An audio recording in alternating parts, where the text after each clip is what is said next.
Hi, my name's Jeff from ibl.ai, and today we're going to look at integrating deep linking with LTI.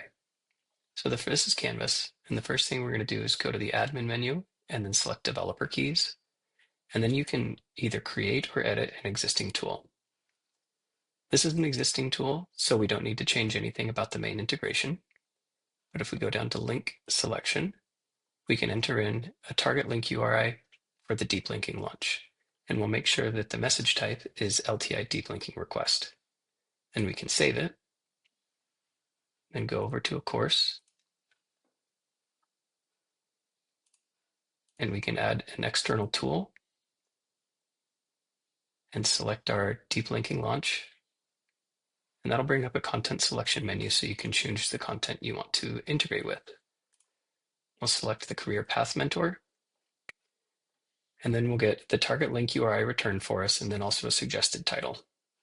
So we can add the item, and then it's ready to launch.